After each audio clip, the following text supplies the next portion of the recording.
It's on the internet forever. You got all your curse words out. John, are you able to, take the camera? Yeah, I'll fix the whole table. Oh, Just stick your crutch out, yeah.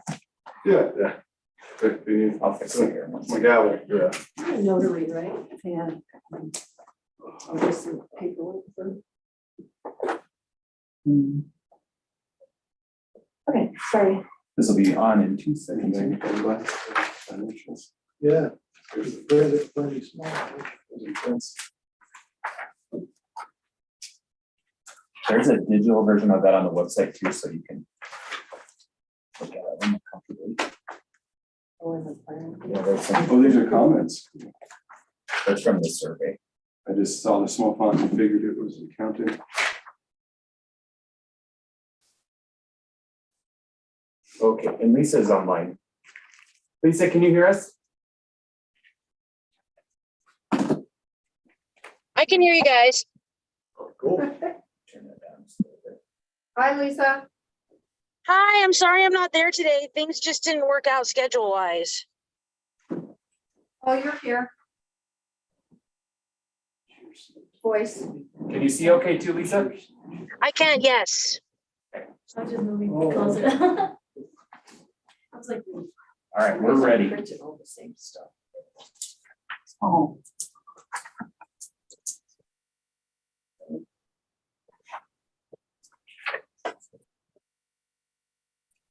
All right.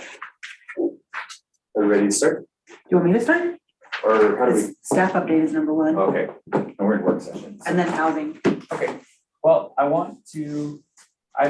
been thinking about what you guys probably want to see on my staff report. This is my staff report I get for council. And it kind of just shows all the different areas that we're working on right now. There are several projects that are ongoing in the city that you guys may see in the near future.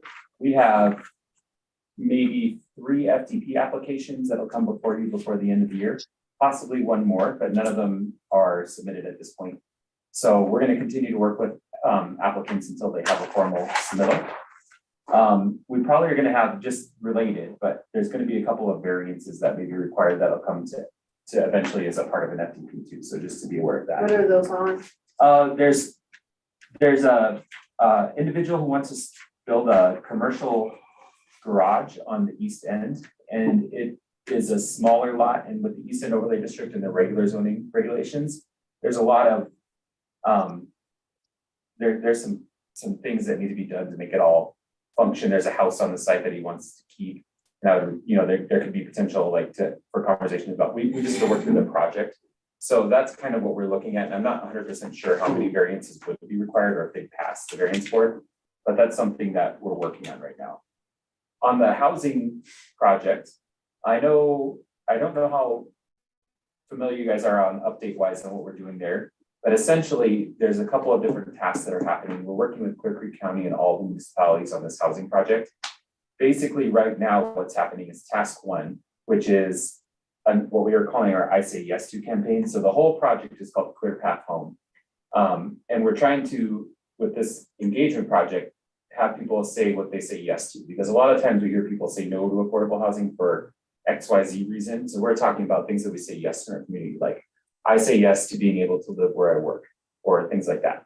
So there's a documentary filmmaker working right now. He just finished his last interview today for this documentary. And he's been, yeah, oh, that's okay. But he'll be finishing up his work. Yeah, it should be interesting to see. He actually got some good interviews, I think. And we had good city representation too. So that work is finishing up, and then there'll be some more engagement work that they're doing just with the community to talk about aligning priorities and things like that. And then we're also working on the potential formation of a multi-jurisdictional housing authority, which would be an organization not run by the county, but it would be like a board with all the cities and then a board member from the county.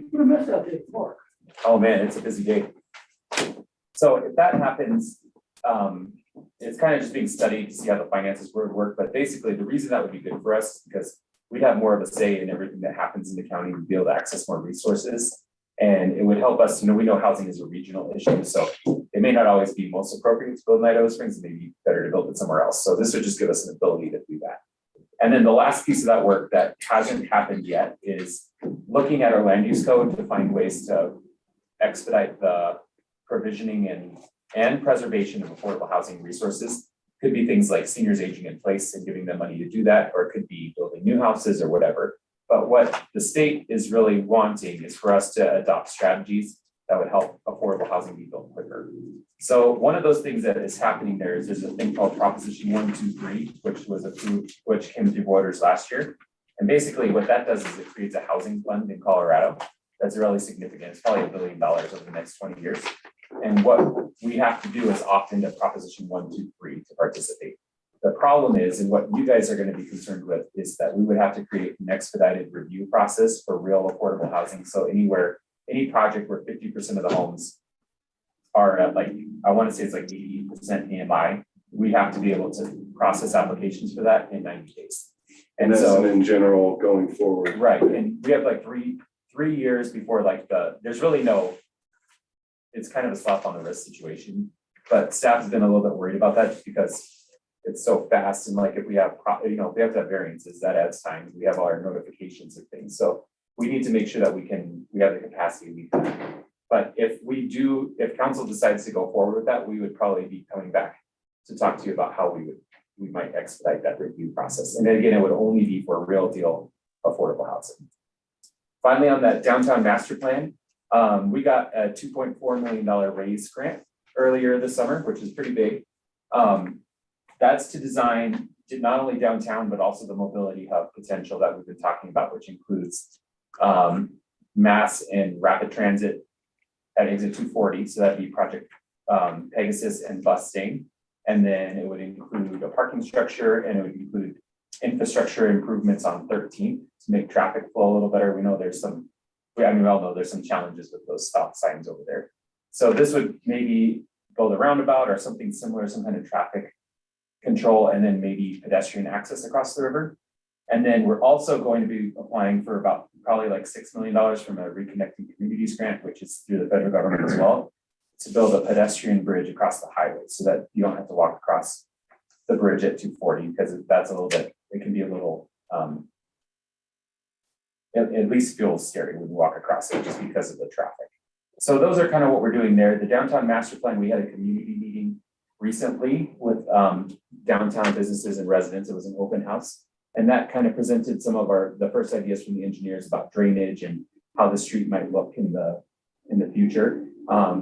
We've been looking at curbless designs with more water catchment basins so we can stop some of the flooding happen.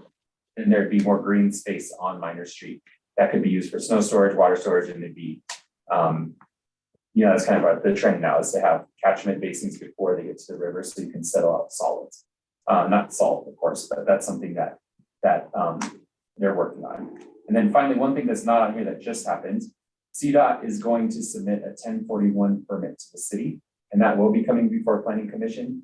And what that is it's a process that areas of statewide concern, essentially, that the city is designated, or that are designated in some other ways, like highways are one all the time, basically. They have to come to the city for review through a similar process to like a FPP, where you look at impacts of the project on the community. This would be for the west segment of the Floyd Hill project, which basically goes from the city limit near the CDOT yard that's in Hidden Valley, which is like the east end of that yard, all the way through exit 241, basically is the end of the project. And the really big concerns for Idaho Springs in that are, we want to make sure that Hidden Valley stays a distinct area because it's a neighborhood of the city. We want to make sure there's a sound wall proposed near exit 241. That is something that the community over there has been asking for a long time. It would be pretty nice.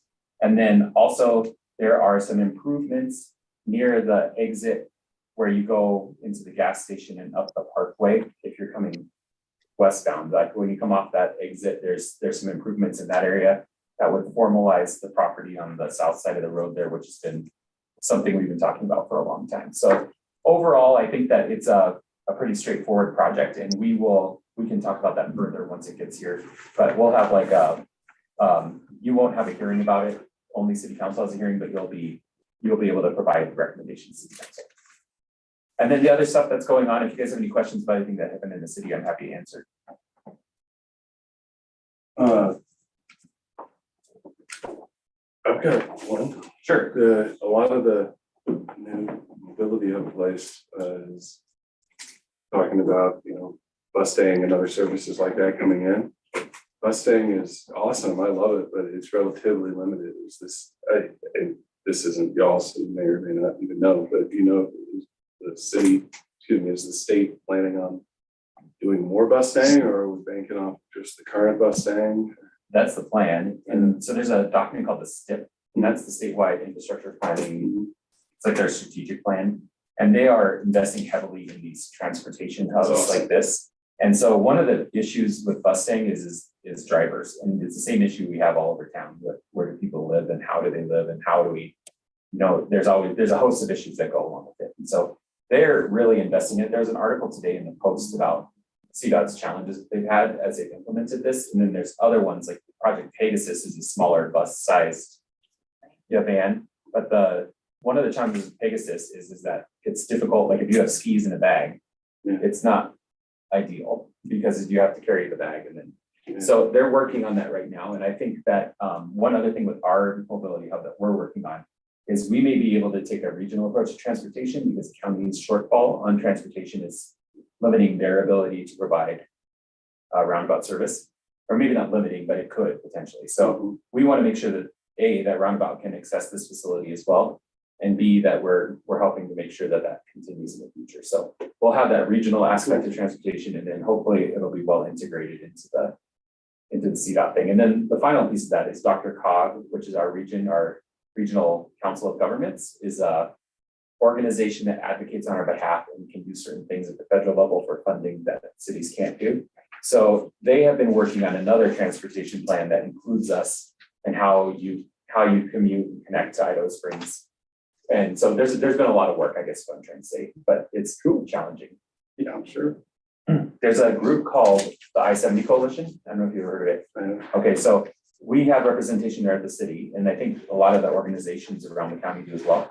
And that's a great group to kind of pay attention to because there's 260 toward US 6 West 6th Avenue. Sorry, guys. Thank you. That's perfect. Sounds like just driving. Do you guys have any other questions about anything before we get into the agenda items? Jonathan, with the mobility hub, will that also include the Greyhound bus service?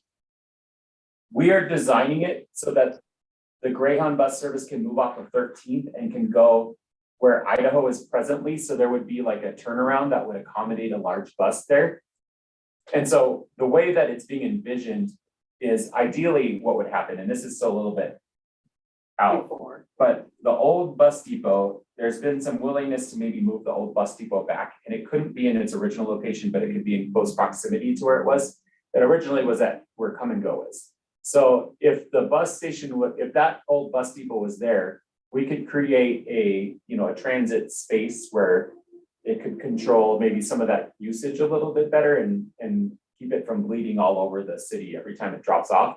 And it would make it so that that bus doesn't need to run all the way around, back up onto Minor Street and then back around the rec center to get back on the highway.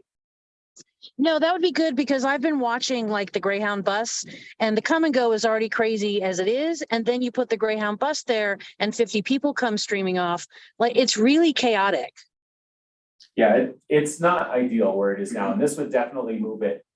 It would move it into like that east kind of or west east alignment on the south side of Come and Go. And then that bus would be able to just turn around and leave the city.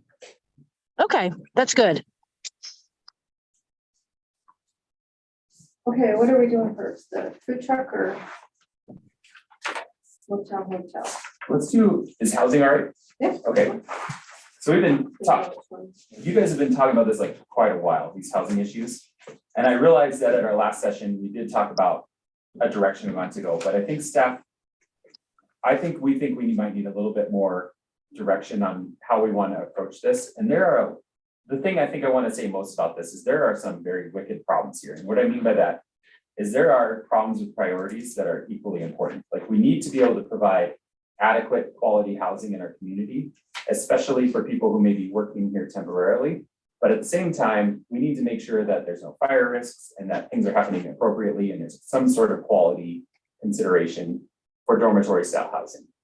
other communities have created regulations about dormitory style housing and how that could work. Maybe potentially in our community, and I think Nick might speak to that just a little bit potentially. Or, we can have a conversation about that. So that's one of the issues, is that we'd like to talk about this dormitory style housing because it's coming up with increasing regularity. We also is operating in the city right now, and it's not operating under an occupancy that it should.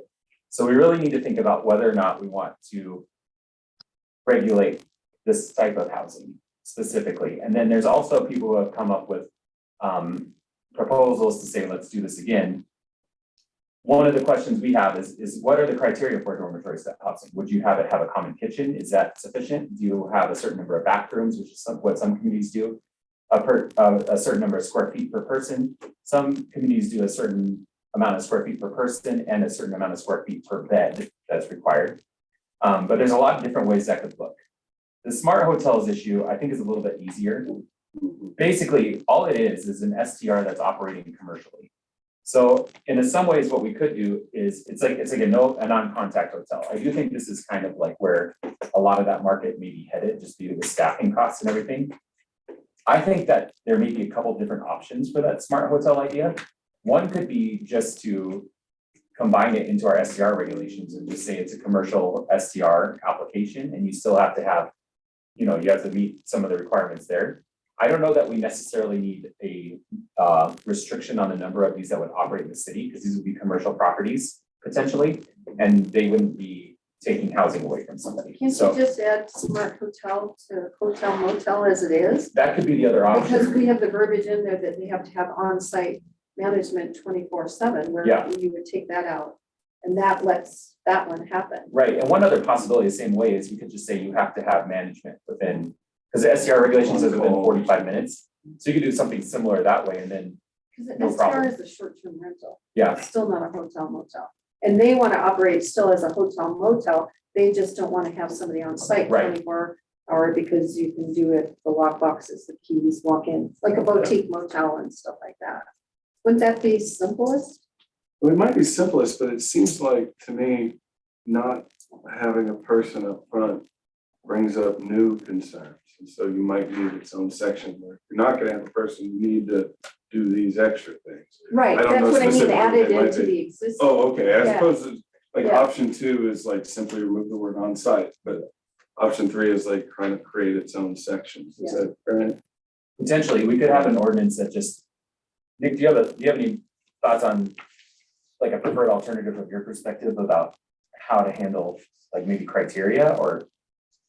I don't really like to Yeah. prefer one way or another, but I see Kent's point about removing on-site, which it would just pretty much allow any building that is meant for transient purposes to sleep guests that has a lobby for guest check-in with maintenance and management, not necessarily on-site. So that definitely could be a lot of different scenarios, not like a traditional hotel.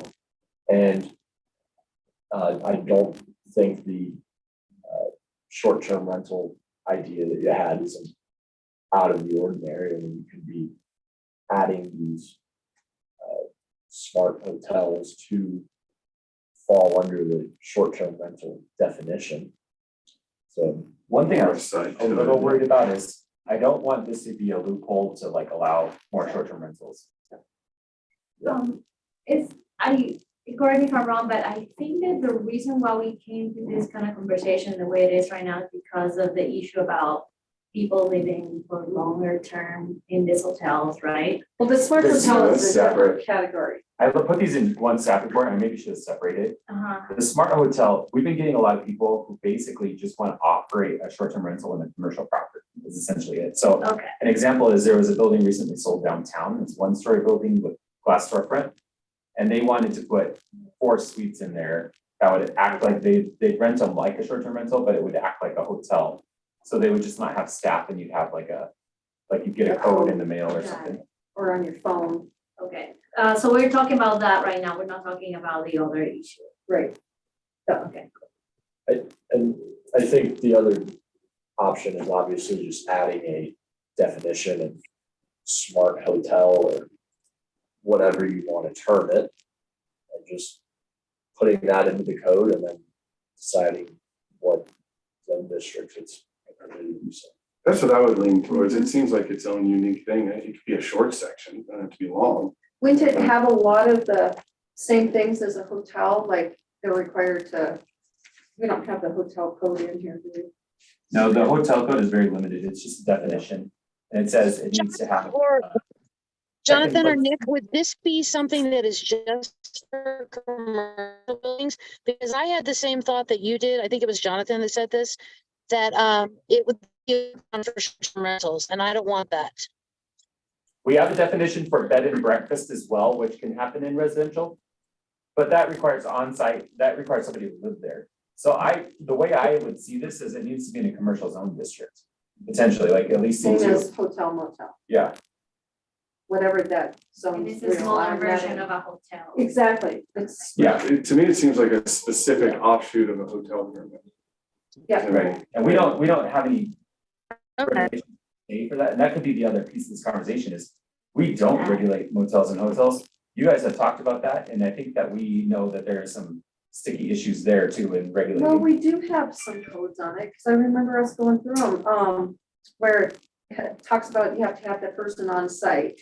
You have to have, That's in the definition. oh, is it? Yeah, the Okay, definition is essentially you have a lobby for guest check-in, on-site maintenance, on-site management, and you may have kitchen facilities, but you don't have to.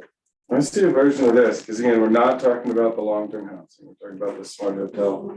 I can see a version of it where it's just like, it requires all that, and then there's a subsection for, call them smart hotels for now, whatever we end up calling it. But just have a name to use, where it says, if you don't want to have on-site personnel, here's the things you have to do extra or something. Like, A couple smart things. hotel means blah, blah, blah, blah, and off-site management that is within. But must be this responsive or something. Yeah, Because those are gonna be extra things that a normal hotel like won't have to adhere to, because they just have people on site. So to me, it's like if you put all that on the just normal hotel, that might be overly onerous. And if you just remove the on-site, what if the normal hotel just says, cool, we don't want to staff the front anymore? Because we cannot do, we don't have to do that anymore. I think too that a smart hotel would need to have a chain or some kind of communication tree or something, because I worry about like if people are in a hotel and they have problems, or there's something that is a law enforcement issue, like who do they call? Do they just call the police? Do they call, the person who's on call? I don't know. That came to mind also. So would it make more sense to actually have it be a version of a commercial SDR? Because the short-term rentals, I mean, there's a lot more detail on that. That was one of the things I was thinking, because you guys have a regulation against fires at short-term rentals. And if maybe you want to say there can't be a fire at a facility or something like that, that could create because you don't have anybody to check and make sure that there's. Yeah, enforcement is always discussed. but I could see someone Yeah. taking home then and turning it into a commercial short-term rental, especially if they're zoned in a commercial area. And we don't want that, What because if you- it's the same as a short-term rental, but they'll use the loophole of, well, I'm in a commercial district, I'm gonna turn it into a smart hotel, but yet it is a short-term rental. One of these was in C2 on Colorado, right in Yeah. those homes up there, so. Yep, and we have that exact situation that kind of got grandfathered in. I like the smart hotel, like you said, separate it out, have its own definition with its own rules. Which it sounds like our hotel, we need to get, I mean, not now, but tackle maybe making that better. But where does parking come in with that? Yes. So that is a good question. I kind of, when I had this previous case, we did run into a parking issue that they didn't have enough parking. And so I offered the fee in lieu, but what could happen that I think is maybe not, that should be talked about is what about, because they're required to have employee parking, you're required to have one space per room plus 2 employee spaces for a hotel or motel.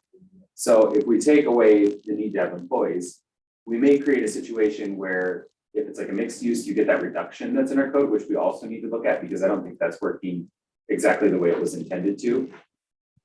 Or you could end up in a situation where you don't have enough parking spaces for all the rooms that you have. So that could be something to think about, because we don't really have it says you have to have 2 employee spaces no matter what. Okay, so if you look at this happening downtown, okay, how would you do the parking there compared to right now? Let's take one of the hotels down here. Let's take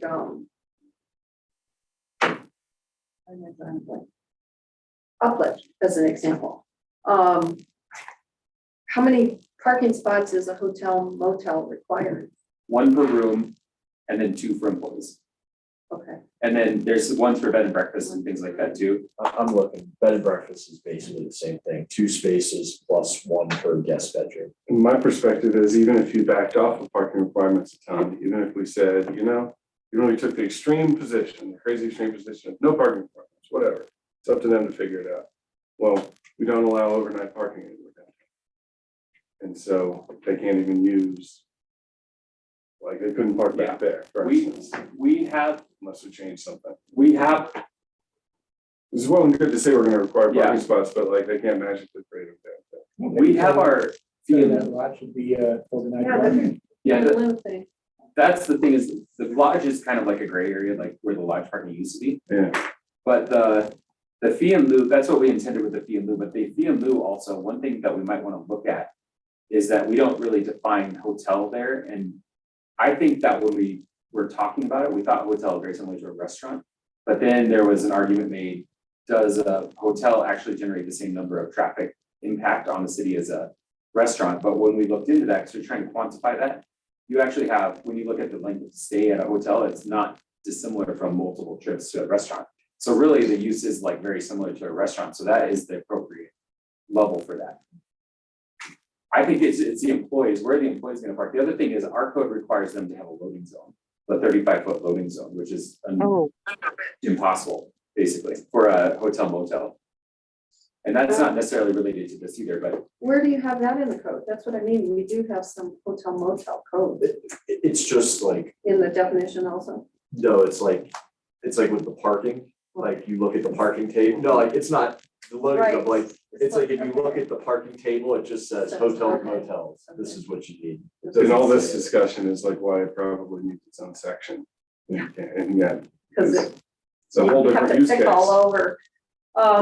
Well, even if they do the fee and lieu, though, my point is that like, if somebody does drive into one of these, there's nowhere they're allowed to park overnight, you know? Right, so if they were to do the one downtown, is that one kind of gone away? they're in the process of redoing it. They needed 1 space more than they had available on the site. One more? Yeah. Parking space? Mhm. So they're trying to see if they can modify their design a little bit. Okay. What do we But require? where for are they SDRs? gonna park? STRs have to have off-street parking. I think it's 1 per bedroom, I believe. I feel like. Or something. And they have to be on site on the property. Mhm. Right. Pretty equivalent. See, I don't, the downtown one is, it could be cool to have like a little boutique smart hotel. Maybe you put boutique smart hotel under one, I don't know. Their boutique is the same as motel, it's just a fancy word. We're not What do talking we about do just about the downtown, right? parking? Well, Yeah, we're not talking about just downtown, right? right. Well, We're in talking some about ways, It everywhere could in happen town. anywhere. In Yeah. some ways, the parking issue is, I think there's like 3 issues here, and it really comes up in the other conversation too. One is, we don't have any regulations for hotels and motels besides what's in the definition. It gets, and Wonder may be able to speak to this really easily, because it gets into a gray area, and that's why we brought the potential for regulating hotels to you before, and why Chief Busick wanted to do something, because we don't have a huge amount of control about operation of a hotel motel. We Right. just say you have to have staff, and then you have to have these parking requirements. It may be worthwhile looking at how licensing of hotels and motels work potentially, and I know that that's been a big conversation, but that might be part of this whole thing, because we already do regulate the parking. We have a control on parking for them already. Aside from the fact that if they're not required to have staff, should they have to have 2 employee parking spaces?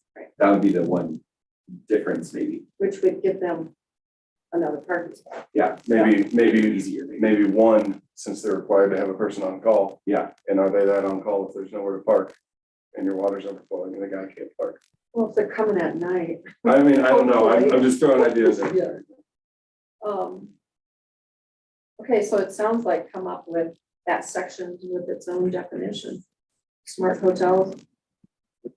So And we would, regulate hotels as well. Yeah, dude, I don't know, are you gonna, right now, that's a big thing to tackle. I mean, it would be cool to have them both, but at least smart hotels lets people that are trying to do it have, staff has something to fall back on. Are we talking about compared to the extended stay No, hotels? no, No, but what did you mean in Just the regular hotel, hotels? motel. Well, he's talking about trying to do more regulations. I assume like we're doing with STR, so there's a lot more detail. Right. Oh, Which eventually, he wants to do the hotel motel, but that's what I'm saying, is that too And for much? now, we just do like a simple version of it. For And the then we smart get into hotel. it. that's an ordinance to change the definition, right?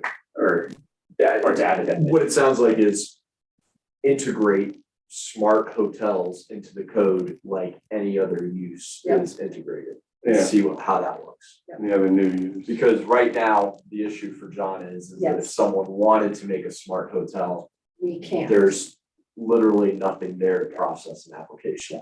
Sounds like a reasonable business model, but kind of a new one, you know? Yeah. And again, this will be just on commercial property.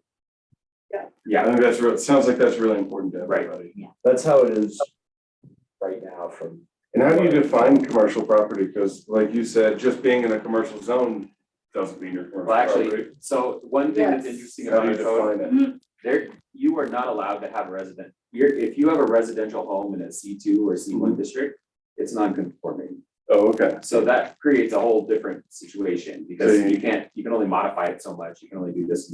So you could easily say something like conforming properties in these areas. could be Yeah. But like like if you had a home, I guess, and you guys talked about this when that zoning change happened, I remember a little bit. But like if you're in the C2 and you have like, say you have a Victorian home there, that could be used for a commercial business right now, and we wouldn't be able to stop it because it's a permitted use by right. Okay, but if you wanted to live there, you're allowed to. You could, yeah. Good But kind of how grandfather. But how do you stop that from becoming a commercial motel? We don't want it, or a smart hotel. Sounds like you can't in this case. That's a good question. No, But how I would mean, you we stop- can, we just gotta figure out the verbiage of how, because Yeah. then Oh, you're yeah. right back to doing an You STR. could I meant can't from what we said. minimum number of rooms maybe like that, or suites that they'd have to have. Sounds like you're reinventing bed and breakfast. Oh, wait, it would have to smart hotel, would each room have a bathroom? No, inside of it. I don't know. That's, That's something to talk about. I would think a smart hotel has to have, I well, wouldn't necessarily think so. I mean, I think I know. about, I go to sit down and I stay in a boutique thing. I'm not that upset if there's a communal bathroom. Salida has this definition, and we could look into theirs a little bit more, potentially. You're the only one I know in Colorado who has something. like a smart hotel. Because, yeah, you don't want everyone taking their homes and turning them into smart hotel. I mean, you're just talking about the homes that are built in the commercial, that are zoned commercial, and we can't go take that zoning away from them. That's their zoning. So I think, Wonder was mentioning that we can connect with the parking, one parking per bedroom and in their property. I would not assume that any of the driveways I've seen can hold, like if you have a 4-bedroom Victorian, wanna have an unmanned, smart hotel, you need to have a driveway that 4 vehicles can get in and out of. It's probably not The possible. problem is we've created a process by which you can avoid parking You requirements. can get your neighbors. Well, it wasn't that only on the historic, On Is it? or is it So not? that C2 is, wait, I don't know where that, You would know that Matt better than me. there's at least 2 properties that. I think you're right. I think there's only a couple properties in the historic district that could get the parking reduction in that way. That's So fair. a smart hotel, For what it's worth, right now, there's no requirement that a hotel room has a bathroom right, At a normal hotel. in it. yeah. That's Right. interesting. Theoretically, I guess that's more of a I mean, I don't think. choice can the we- developer makes. That's another discussion. Wow, that's I- something to think. How do we word it or come up with where this is for somebody that wants to take their existing business and turn it into a smart hotel instead of the business they have, not for someone to take their home and turn it into a smart And hotel. that's why I think of it as an offshoot of the hotel permit. So like you get a hotel permit with your smart hotel specialty permit. Because that way you can say smart hotel has these relatively few regulations on top of everything for a normal hotel. And That's it's a good exempted there. idea. Because then if, say, we change for regular hotels, oh, now you're required to have a bathroom in every room, for instance, that would also apply unless it was exempted. If it's like an offshoot, it's a sub permit. If it's a separate thing. That's not a bad idea. So they would have to get the hotel motel / smart Yeah, hotel Kinda like- license, or you just have the hotel motel license. like when we were talking about the extended stay as a sub thing. It'd be an easy dip in the water to see if you guys want to, how licensing hotels and motels actually work too. Yeah, This is just gonna be a small number. Since it's a small number, I want to backtrack a little bit to the parking. Is it possible to, in the smart hotel designation, have them do like a fee in lieu, some kind of fee in lieu, and they are given a residential pass that like the person can hang in their car? I don't know. I would prefer not to give commercial users residential permits. But I mean, that's not my decision. It's just, but I think there's I'm an worried idea about there. that these uses are very like tight, they're very close, you know what I mean? Like and some of these areas don't have off-street parking where the residential and the C2 intermixes.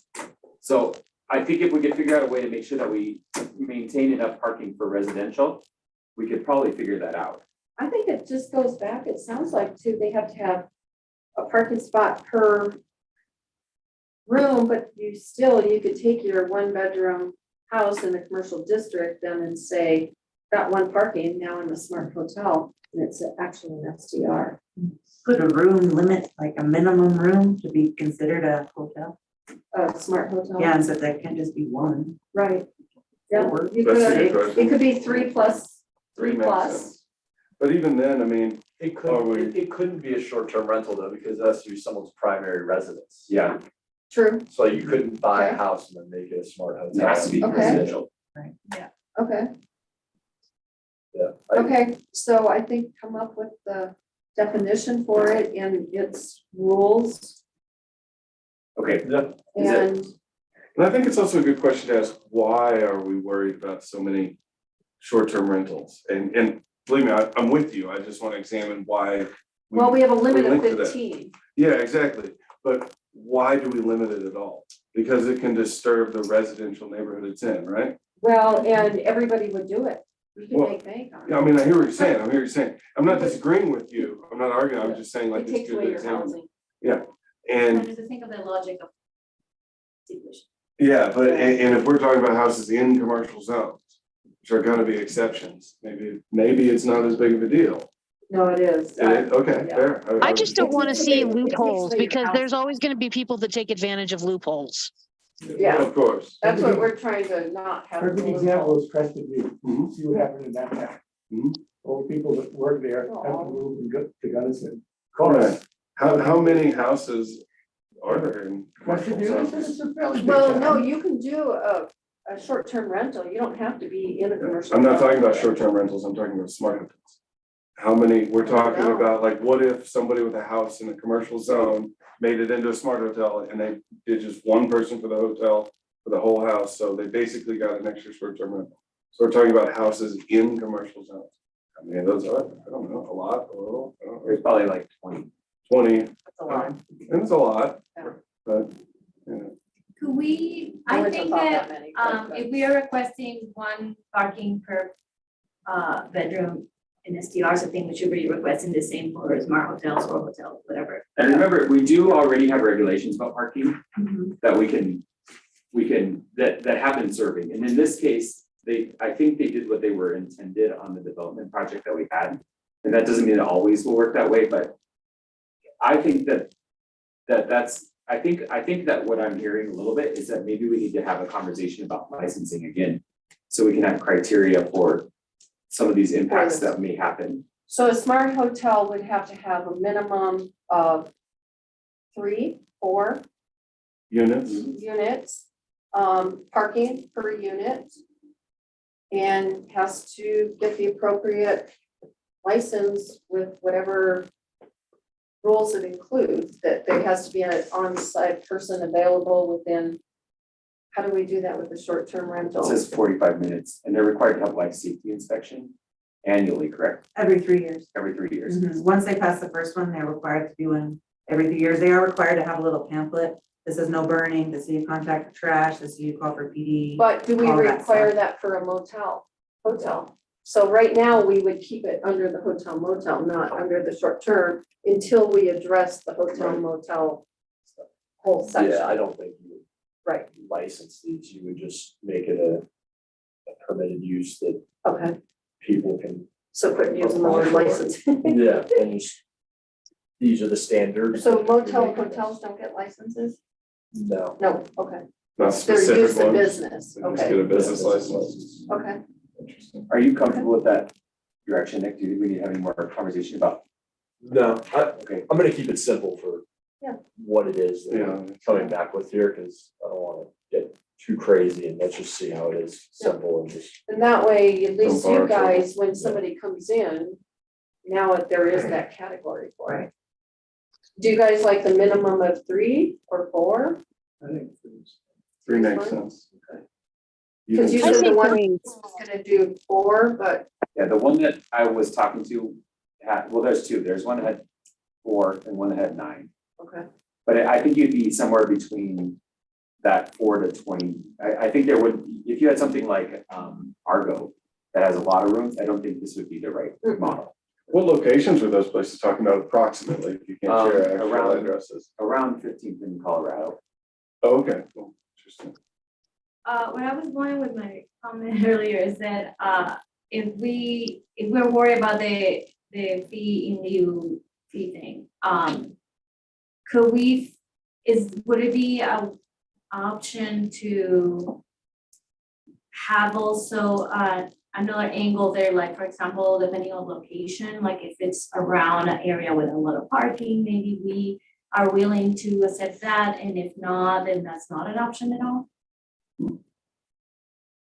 And I don't know if that's something that we want to discuss right now, like just throwing it out there and I get something. think- from that. We need to have a policy conversation about parking a little bit. Mhm. It becomes, there's a lot of things that get, I'm just gonna say sticky when we start thinking about giving people parking spaces and what that means. You know, we have encroachment agreements that we have that could potentially be used for that. And we have maybe potentially other revocable ways that we could make sure that we're not giving away right away, like street right away. But I think that there's this balancing act that we really need to be, I know you guys all know, but there's this balancing act between residential parking, commercial uses, and especially in the area around downtown.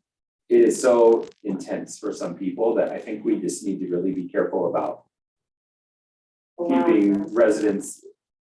You know, there's a whole huge argument and rhetoric about everything here, but making sure that we protect residents' quality of life with that parking. And I think that there may be ways that we could regulate overnight parking a little bit better. And when I say that, maybe we just have like a sticker or a license or something, but I just really want to make sure that residents know that we're prioritizing their access to their homes. Yeah, and I mean, you were just mentioning earlier that you were worried that people will say, okay, yeah, I'm just Yeah. gonna pay instead of having to have parking. I was just trying to figure out if we could connect where they're located. Yeah. To having I an think that's option possible. of if that is a yes, yeah, you can just pay for everything. You know, or it's like, you can actually, because you're located in this area, there's not that much parking. Maybe you can only pay for half, but not that half of it, you know, I don't. Where we ran into a problem on this one project is it was the very first one that was for a fee in lieu. And I didn't really want to be like, well, we had this fee in lieu ordinance created, but I'm gonna just immediately say you don't have to use Of it. course. So I just want to make sure that we're aligned with the intention there. So the direction on that one is, we can come back with a definition that you guys can consider at your next meeting potentially. The definition and the rules. An ordinance implementing it into chapter 21. In a new thing, not changing the current definition. New thing, yeah. The dormitory style housing issue does raise some of these housing issues that we have.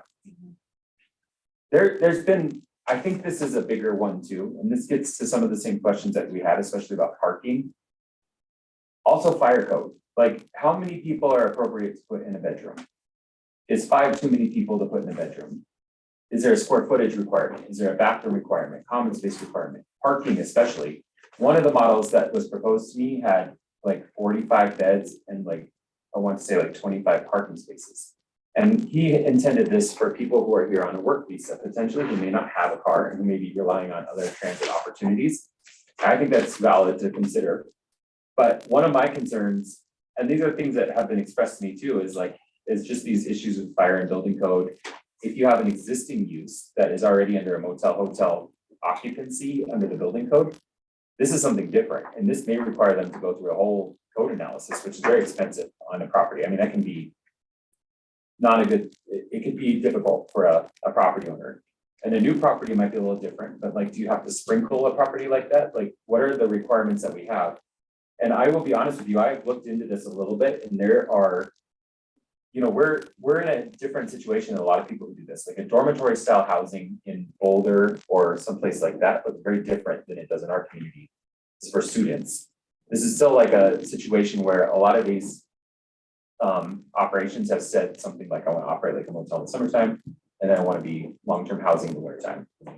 But I don't know, I guess what I need a little bit of direction on is how do we and should we regulate this type of use? And currently, this is kind of like what Nick said, if somebody wanted to put this in, we don't really have the ability to do this. We have a group home definition, but it is not intended for this kind of use. It's more towards like a medical situation or something like that, where there's care being provided. Do boarding and moving house, but that requires an on-site owner or employee. Yeah, I don't think requiring and I don't think it's allowed in any zone on district. site is that bad of a thing. Well, dormitories seem like a lot to talk about, like, because on one hand, like, I get it, it makes sense. On the other hand, it could go in a really negative direction really fast. Maybe That's it's the the trick. word dormitory, because like you said, the places that are already doing this, they're already doing it. But they don't fit into the code anywhere. And right now, they're violating more or less the hotel motel code. Mhm. So if we ignore it and something happens, Well, we the shouldn't city ignore it. becomes liable in the sense of, well, you didn't even, We shouldn't ignore it. I mean, Regulate if we look at this and decide to regulate it, great. If we decide it's not allowed, then we should tell them it's not allowed, stop it, like. shouldn't oh, ignore it. we're not gonna go with it's not allowed. Well, You'll have it's a lot of businesses discussion. doing this without it. I don't think that's a, you know, My biggest question, just biggest general question is, who wants to build these? Is it the companies that these people also work for? no, we've had a couple of independent. Yeah, I've had Okay. people There's a- contact me. That's cool. there's a need for It is sure. cool. Yeah, actually. that's awesome. It Well, is. that's better, because like I was worried like, oh, company housing, that could get really problematic, you know? There's But another. if it's an independent thing, that's a little bit. There is this like communal living thing that's happening in the world now, and there's a really famous one in Denver where you have common living spaces, and there's some that do really cool multi-generational things. So it's not really outside the realm of what is happening. It's just like what is the limit of what we let somebody live in, you know? And I think that's really the question, like what is the quality of this? And that comes down to like square footage per person. And I even saw like Madison, Wisconsin regulates how much space you have per bed. So you get you could have, if you have like say you have a 400 square foot room, you have to have room for a bed for every person, which is like, I forget what it is exactly. And then you have to have a certain square footage of person room besides the bed. And so my question is like, what if you have 5 people in a room? How big does that room need to be? And then I think you could get a lot of, it helps to have a common area and a common kitchen. I think that's a good thing. Mhm. But, you know, you hear, this is reminiscent of England and, you know, the beginning of the Industrial Revolution and having fire danger because of stacking people up. And I think there's a need for this, but also a limit for where we want to be. And I think parking is another part of this conversation. The one project I had, parking was way underparked, and it was also going to be built. They wanted to get variances to build lot line to lot line and as tall as humanly possible. And I thought, you know, right As now, tall as possible. yeah, so Wow. like 35 foot in a place where there's really not 35-foot homes. I'm not saying that's bad, but I just think it would be good to think about like how this kind of use might be compatible with our community. What do you see more of? square footage per person or square footage per room that houses 2 people, 3 people? I mean, That, the second option, like in the room itself, like if you're gonna put, you can put however many people you want, like in a room like this, it probably hold whatever it would hold, but it's like, I think in Madison, it was 150 square foot for the first person and 100 square foot for every person after that, that was required. okay, which sounds good. Or do you have, for 300 square feet, you can have 2 beds. For 400 square feet, you can have 4 bed, you know, which is gonna be easier to manage and what is some of the properties going to be able to do? Is it per bed, per person? Because how many, do you max the amount of people you can put in a bed? Because then that goes into the The stacking thing. verbiage I keep hearing is per bed, like, okay, so we're using the Paradise. We have 30 beds. I don't know how many rooms they have, but we have 30 beds. There's 2 beds in some rooms, 3 beds in other rooms. And how do you know, what verbiage works that keeps it safe? There also are fire code and building code requirements that we could more That tells closely you how many examine. people. I would imagine it's a lot like a hotel room then, you know. Well, and that's what I A was hotel thinking. room have a certain amount of square footage that's required. I mean, I've stayed in some pretty, you go to those old historic hotels that have been refurbished, beautiful rooms, but they're pretty tiny rooms. This How seems do you make sure similar, a bathroom? Yes, this seems similar to the extended stay hotel discussion. it is. Is this the type of thing where they could actually both be the same thing? Like legally? Like we could address the dormitory style housing by just making the extended stay hotels cover this. They kind of seem like the same use case. Well, the extended, yeah, they What's, I kind guess, of what's the are. difference? The kitchen, no. not Oh, we hadn't kitchen, decided like, do we require a kitchen, like that was open. Extend, I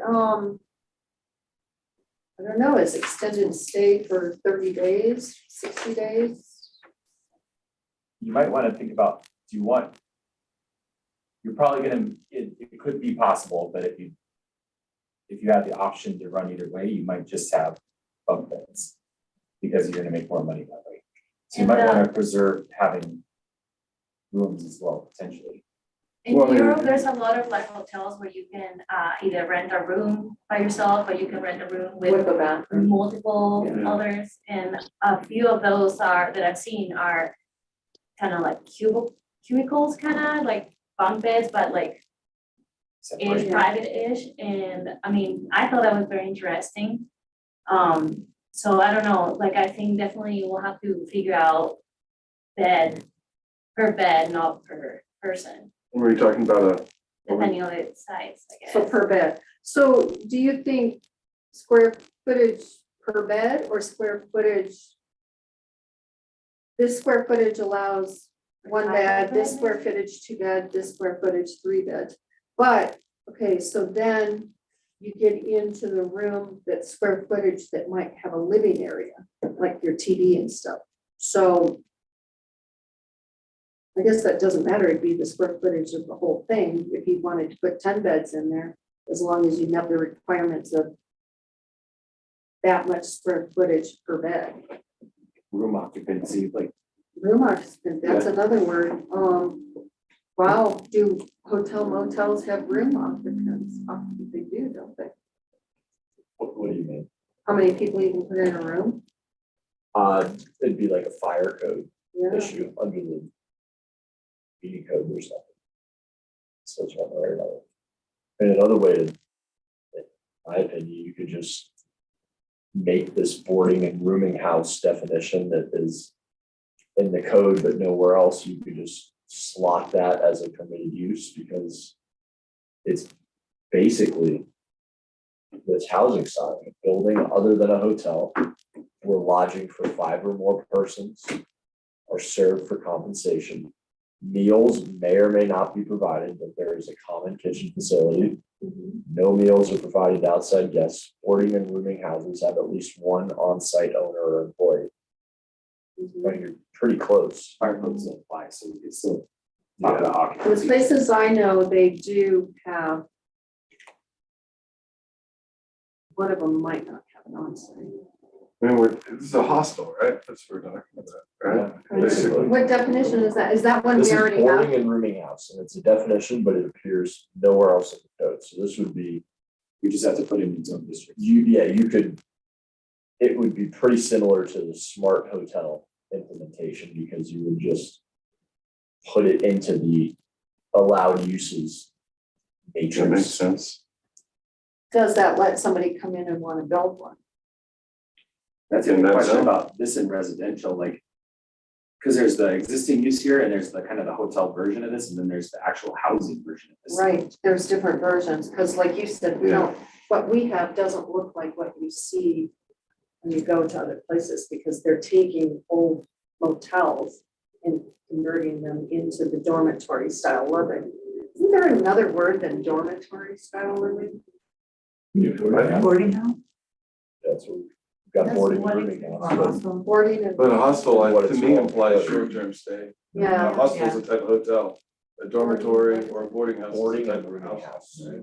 I think I don't know, that's how I think of it. boarding for me always included food, but that's just. There's also single room occupancy, which we don't have, but that is, Could we add it to be like a seasonal thing? you Not can't all operate at it all. for more than like 180 days or something. Or like, no, because, or more like you want to operate it for longer, I don't know exactly. 180 days, not, or, like it Yes. depends on what we have happening in the community in general. You know, how long the J1s come during the winter and how long the rafters are here during the summer. that's is not that- who this all is applying to. You've got places like Bojo's and McDonald's and stuff, they use these places too. Yeah, But they rather use them than year J1s. round. Yes, yes, you're right, now they do. And that's my question, like, what is this for? Is this for short Right. stay backpackers? And Is that's this kinda an what I employee was- housing solution? Okay, well then, I mean, that changes the discussion. Then that pushes me back towards like, in this kind of the same discussion as the extended stay in hotels? Or how is it different? Well, guess, is I my think the question. difference is the contract with the property owner. It's a contract that the business develops and has, and it's What business? any business, like That deals Bojo's, with McDonald's, Loveland, any of them. So, okay, so you're saying, they don't, so what you're saying is that this type of thing, I wouldn't say, hey, I just want to come stay there for 6 months. It would be, oh, I got a new job. My job says, okay, you can go there. And the job that I'm working at, they have a contract. Right. Is that? So a guy off the street couldn't go there and live in that housing. Is that what we're talking about here? I didn't see any mention of it, or I missed it, I guess. Well, I think that there might be, It's not mentioned, but. it might that's what I be, think. it might be an interesting conversation to talk about. Is this just a housing stock thing, Yeah. or is it like is it meant for, because I think there's also some potential, and I guess Nick could probably speak to this better than me, but I know that there's issues with saying employee housing per se, because like you Right. can't evict somebody if they get fired, right? Isn't that correct? Oh, yeah, we can, under our contracts that we Sure as hell do. shouldn't be able to, that's for sure. They're out within 24 hours. You should not be able to do that. It should be illegal. Oh, no, it's a contract they sign. You know, Believe that should me, be your illegal. attorneys have done it all. That's under duress, I have sounds seen like that to me. before. Yeah. It depends on the, I would Wait, it's counter not sue that that's an like- under duress contract, Yeah. and that's just me. it's Oh, permitted by You get state free statute. housing, and you quit your job, you get thrown out. It's It's not pretty, free housing. pretty black and white. Is it free housing? No. Well, that's off of the, They that's say a they pay different, a pretty penny for it. that's, sorry, I So got maybe it could be, sidetracked. maybe it could be something about employee contract, or it No, could be, but I don't know if you want to go there because then you take the business too. And say like this summer, they don't fill all the beds. Sometimes you don't fill all the beds. And if that property owner wants to let somebody else live there, right, they can, right? they should go. I agree, it should be up to the property owner running the dormitory or the boarding house. Yeah. Personally, I don't see any reason to involve the place the residents work at all. I don't see any, so say you come here to live here and you work at Bojo's. Yeah, oh, I don't think so I either. don't see any reason Bojo should even be part of the conversation. It should be the person lives here and they pay rent. Yeah. Where they works is immaterial. They As pay far rent. as the code we come up with, Mhm. it's got nothing to do with the businesses. We just gotta have a category, because right now, they're running this business this way, and they're not a hotel motel, and they're Right. operating under the business of a hotel motel. This could be a two-part conversation. We could talk about how this lives in the C2 or C1, like a commercial district where motel hotels allowed. And it could be different in a, because there's really two cases as I were talking about it. Because that is the first case, and that's what we're seeing happening already, is where they're taking the old hotel motels and turning them into something like this.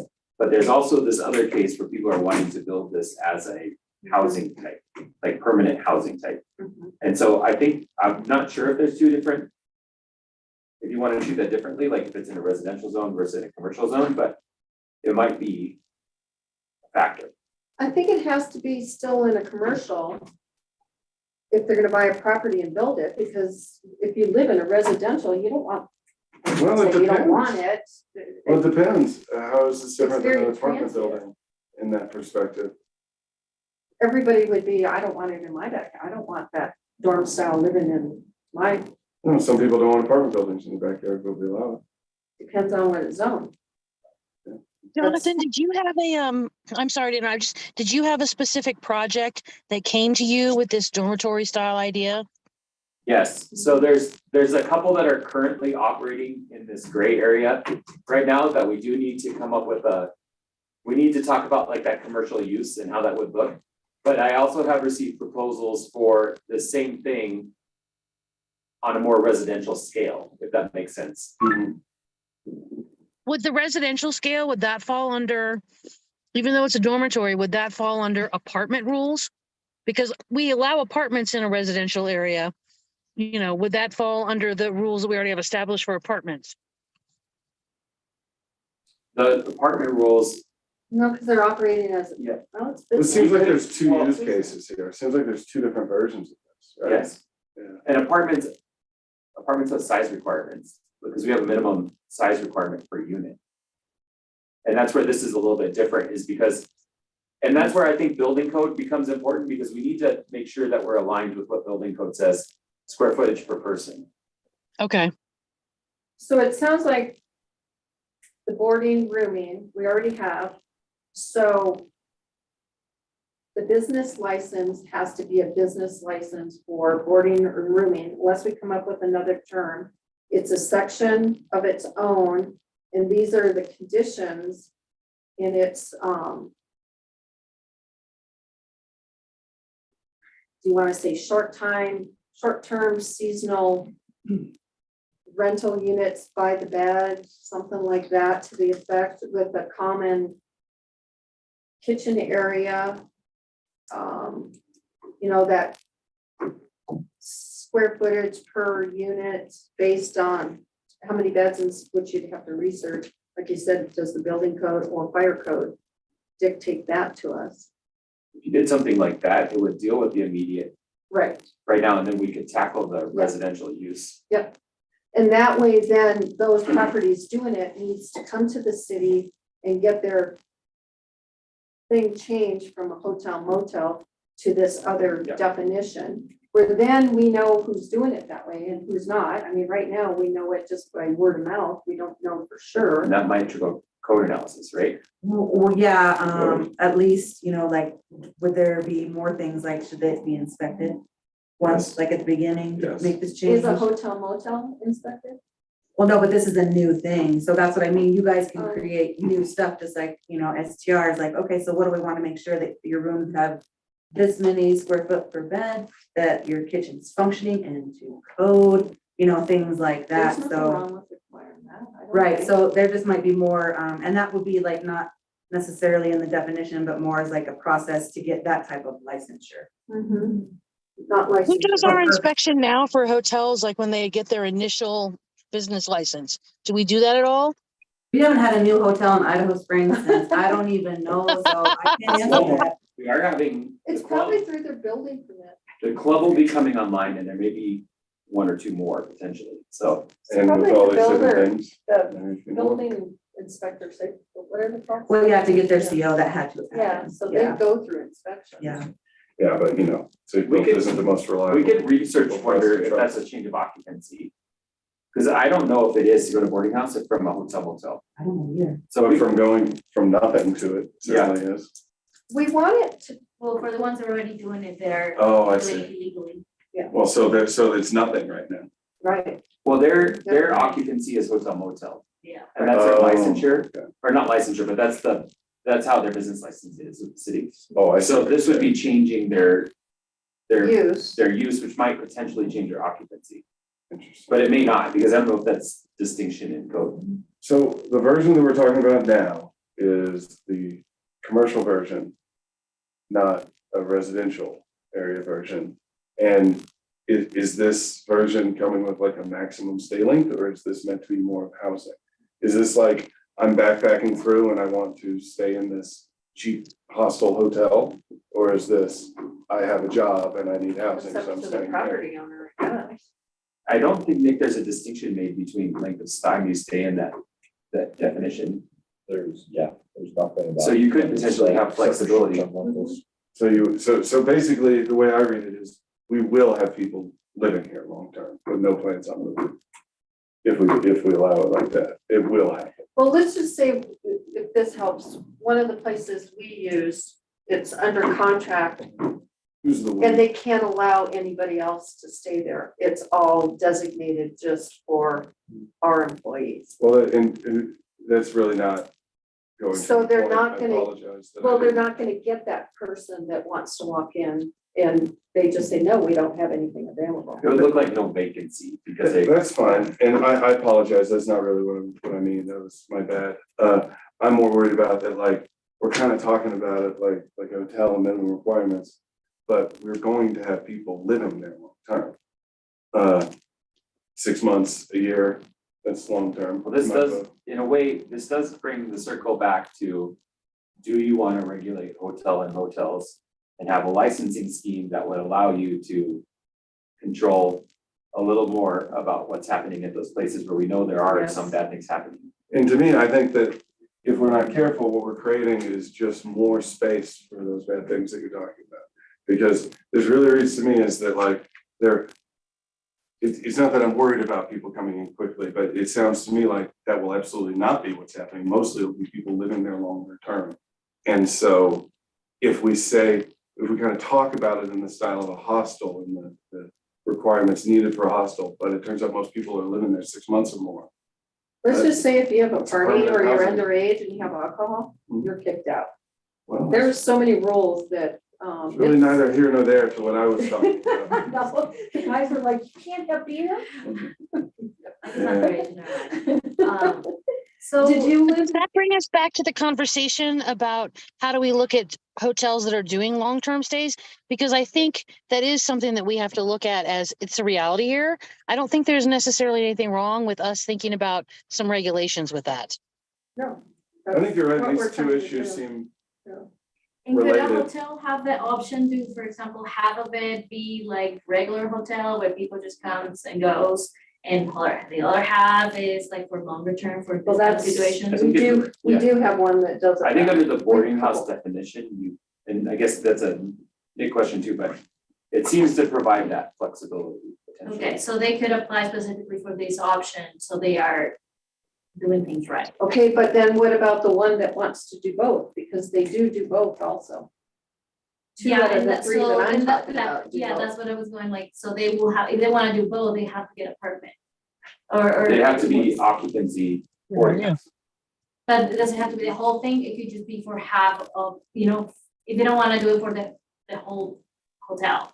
I believe that would They work. could just do for like, oh, we want like 5 or 10 Mhm. rooms, I guess. 5 to be just regular hotel and the other 5 will be a boarding house. I don't know, because to be a motel or hotel, you have to have a lobby for a guest check-in. Boarding house doesn't require that. Well, But other than that, the boarding house and the code is basically the exact same definition. it will seem to me that if they wanna do both, they will have to have the space and lobby for the hotel part of it. Unless it becomes a smart hotel. I think they have to get both business That licenses. needs a lobby still. Okay. Is one way to That's think about kind of it. what I'm thinking too. Yeah, maybe they have to get both because then at least the city knows they're doing both. Because we do have two of the properties that are doing it that way. Part of it is the boarding house and part of it is hotel. Well, there you go. And then there's some that do their hotel in the summer and boarding house in the winter. I don't think there's a problem with if you want to do two different kinds of business. No, that's what we're saying. So they Yeah, I get agree. they get both, not licenses. I think right now, if you're a hotel and you have a lobby for guest check-in, on-site maintenance, on-site management, you can have people stay there as long as you want. Mhm. So you could do short-term stays, long-term stays. It doesn't matter as long as you meet those 3 criteria. Then what's the Really? difference between that and this dormer The storage really, style the house? question There's people originally, per lobby for check-in. yeah, and the question originally was how many people can you put in a room? That's Yeah, where we run people per into room. questions. And parking. Yeah, and parking. And if they're living there long-term, we were wanting them to have like a kitchen. Well, that was like part of the Yeah. question about licensing. Boarding house, you need a common kitchen area. Mhm. Hotel motel, you may contain kitchen facilities. Would a more appropriate way to do this to just be to handle it through the fire code and inspect, like through their normal authority and just have them look at occupancy and then that gets to the same point, because then we don't have to mess with, then they're not operating in a. To your point, they basically are operating correctly. It's just about occupancy of room. I'm all for minimizing new law or things that we can So you're saying simplify. an on-site person 24/7 located on the property. Unless they operate as maybe the smart hotel designation that we were just talking about, because then that kind of gets rid of that. Well, Paradise has kitchens, right? Yeah, they do. That could be. They're doing it right. Yeah. I mean, what they're doing is right. It's just, it doesn't fall under hotel motel. And, there was that concern with the incident from last year, and they're operating as hotel motel and dormitory. So, and yeah, But didn't they just said that they can just stay as long as they want, What as about, they are right now? There's no what about if, stay limitations in the code except for short-term rentals. what if we get a definitive answer from Chief Babion and Building Department about how many square foot per person per room would be acceptable? And we bring that back to you in our next planning commission meeting to just see if. Because that seems to be like really the the sticking point. trigger, yeah. And there's a lot of issues here in hotel motels to unpack. But if we want to deal with a specific issue, I think if we figured out what the square footage per person would look like, and maybe we'll find that what they're doing is fully within the realm of what's reasonable. And then it's not necessarily, like you said, not necessarily too. Maybe we can focus our conversation at that point on a different. But then the verbiage says the lobby and a person, For a hotel, yeah, instead of a lobby. which it still considers them a hotel motel, so they need a lobby, what else? On-site maintenance, on-site management. On-site maintenance and management. Is there a way to do like a dormitory subset or like a subcategory underneath either a hotel motel or a boarding house, or does that fall too much into square footage usage? I don't understand the question fully. I think she's thinking under hotel motel, add the section of dormitory style, but right now we only have a definition on hotel motel. We don't have rules and regs that go with it. Just the definition has that it requires a lobby, on-site maintenance and on-site management. With this new, if we did create whatever we call the smart hotel thing, would we still want it to require a lobby if there's no on-site staff? Yeah, That's an interesting question. Common entrance. You might still need one, I mean, because if there's a single entrance, I mean, I don't know, that's a whole discussion. I I'm wondering if a staff recommendation might be good here to say, maybe we should just research this square footage issue, because if we can control it with square footage and just make sure we don't get too many people where we have a fire hazard. And you guys are gonna, it seems like everyone here is kind of thinking that maybe we need to have a bigger conversation about hotel motel. Anyway, like maybe that would be a way to deal with it right now, so we make sure we're safe. You know, and everybody's good for now, and then we can have this conversation as we move into the fall. Great, and then, it helps us fix the hotel motel right away too. And then I would be probably, open to that. yeah, the parking.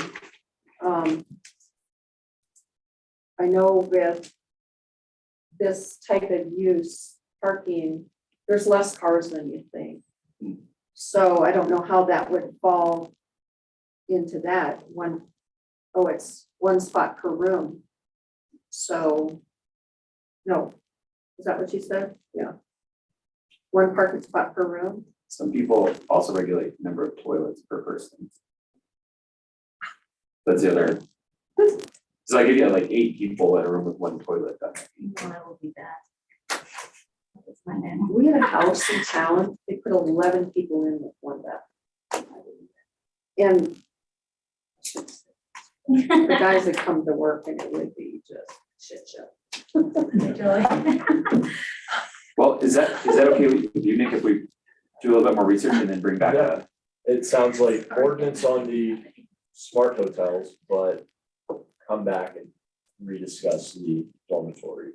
Okay, and then we'll look Yeah. building code and fire code. Okay, that sounds good. Okay, With the possibility of making it doable just under current code, but with different fire regulations, is that what you're saying? Just make sure that we're aligned, I think, and then Okay. if we need more than, because the fire authority has the ability already, some powers that they could use to control that. So if they're able to regulate and make sure that we don't have too many people in a room, then we can bring back this other conversation about that might address some of these questions that have been raised here tonight better. And we may be surprised, it might be a lot of people. On the current business license application, all new businesses must have sign off from fire currently. So that's something that's already in force. So they already go into a new business anywho and tell us that it's fine and they're good to go with their plan. See, right now they have so when they did the hotel motel, came in and got their business license, they were inspected then. No, new businesses. I'm not quite sure how often fire Well- goes into existing. Those businesses may be older than that code. Well, if somebody new bought it and they got a new business license, you don't have to. Fire They do, can go but- in but anytime fire- with reasonable notice. They don't have they have the power to go into any property in the city. But they only know what that business owner tells them. So if they say, oh, we're just running a hotel motel, okay, fine, blah, blah, blah. But then sometimes things happen in the meantime, and then if they already have their initial business license and things change. You know, as for getting renewal business license, it's not a requirement, it specifies new. So that could be changed, but just know that fire's already for new businesses, people coming in for a new business plan or to do a smart hotel would already automatically be required to have a fire inspection before being issued a business license. Okay, so good direction. Yes, thank you. Yep. Right. Final item, oh, sorry, can you tee this up? I gotta go to the bathroom. Yeah. sure. So this final We item, were talking about toilets. Wonder has been working on food truck regulations for some time, and she's been talking about it with council, most specifically because we have had a lot of requests for food trucks in the city lately, and we've also had noticed that they're not, our regulations that we have are not robust. They're very gray, and I'll give you an example. If you started a nonprofit business right now, we wouldn't tell you anything about your food truck. We wouldn't inspect it. We wouldn't require health inspection. We wouldn't require a business license. We wouldn't require you to park it in any place. We basically have no power to say anything about that food truck, which is not necessarily a bad thing, but we kind of think health inspections are important. And so that's kind of like what the genesis of this was. And then we had some, as you know, there's some people that came to the city early on this summer and they wanted to park on the street. We don't really have regulations about that other than not parking in the historic district. So that becomes a problem. And then like, say I want to park it, like say you own a business and I wanted to park in your parking lot. Well, that's gonna impact your traffic, it's gonna impact your parking, it's gonna impact where I put my trash, I'm gonna have extra parking. It could create a lot of situations. You took So- away some of your part. Yeah, exactly. And so, and like, for instance, like there's places where we have combined parking lots. So in general, what we've been thinking is that we don't have the tools we need to really talk about food trucks in Idaho Springs. It's never been an issue. We also have, our economy is really driven by our businesses, right? And I think that we want to be careful about how we think about food vendors. I think we want to have opportunity for everyone to be equitable, but we also we have so tight of a city, it becomes challenging. And so, The reason why those businesses are, drivers here is because it's a tourist. yeah. Yeah, and I agree. And I just want to make sure that people, and I think food trucks, our community, a lot of people in our community like having food trucks because it's diversity and it's different kinds of things that it's food you might not get normally. And it's fun to go to a food truck. And we want to be, and the rec district has in their plan, a plan for food trucks at the new ball fields complex when it's built. And so Wonder basically, and I'll let her talk to this more than me, but she's basically kind of talked a little bit about our existing code. And then what you'll see in that document, that's the second one, she provided this with council too. And council had asked her to do a lot of research about different communities and their regulations. These are not, I just want to be clear, these are not necessarily an ordinance that we're considering, but these are things that other people do. And so Wonder was just trying to give a good idea about what is happening. And if you guys have direction about like maybe some additional food truck regulations, the process would be just like anything else. So Nick would just be taking that and writing an ordinance that works legally in Idaho Springs that could accomplish the goal. So these are just kind of like examples, and then we would come back with an ordinance again. If you want to talk about kind of what you have here and Yeah, so this whole article, mobile food trucks, this does not exist. This is my compilation of similar municipalities to Idaho Springs and how they currently regulate it, and just points that I was like, oh, that's interesting, or I thought maybe it would provide safety, and just for our small town. So I just kind of put it together, and a lot of the things that like screamed at me were sign allowances. Do you want to allow them to put signs on the road, have off-premise signs, lighting? Do you want spotlights, or is that allowed? Things like that. Sound was brought up. Generators sometimes are very, very loud. Is that a consideration? The size of trucks, because they can vary from 10 foot to 53 foot. So that's another thing. It'd be hard to get a 53-foot food truck, and I mean, it's possible. For a boulevard somewhere. So these are just examples. This is just an example of things that stuck out to me because we have no regulations on food trucks besides the one, again, definition. That's all we've got in our current code. That's it. So since you've experienced it, can you go through this and say which ones you liked? I liked all of this, so their codes were Some very of- significant. See, I thought you compiled this and kind of put it in because some of them repeated. Right.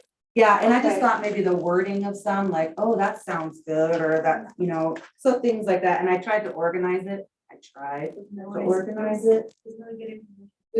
So length. The one we had that there was problems with, how big was that I have one? no idea. We didn't have any. so, and that one was an interesting situation I know. from a zoning perspective.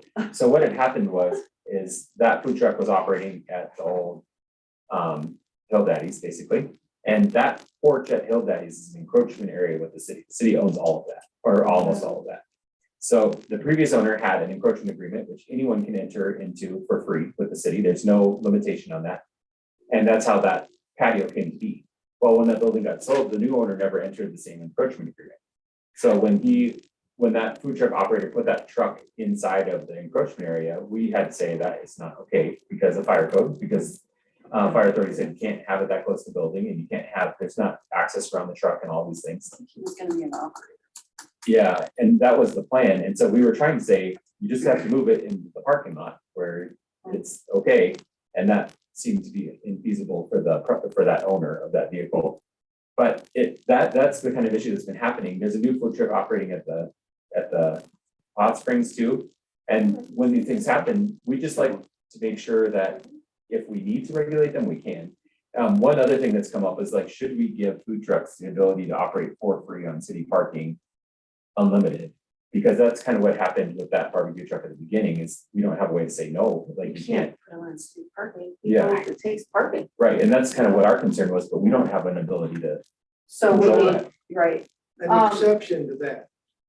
Would, let's say like when they had the, street closures. no, the park down here at Courtney Riley.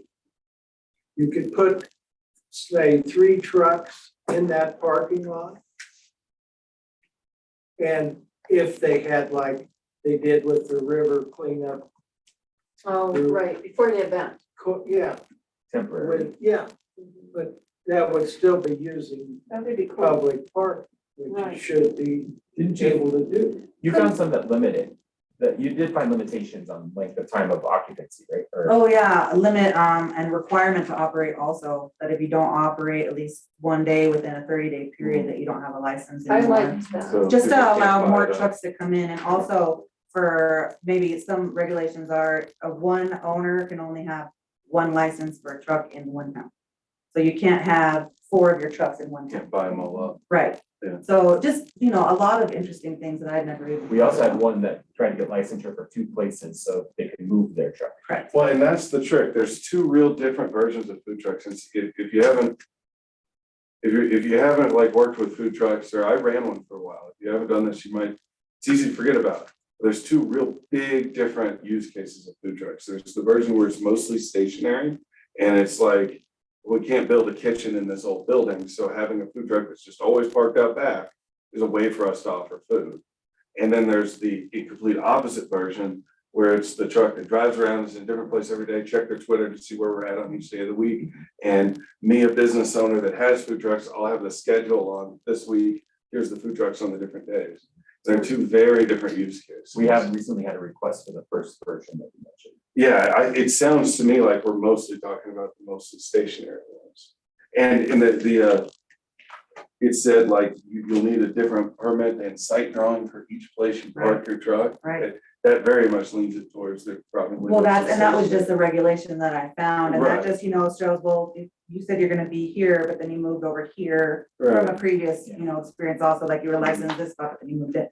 So that's you saying, this is where I'm putting it, Yeah. and that's what the city would. Okay, We do have that's a fair. differentiation between private and public property in ours currently too.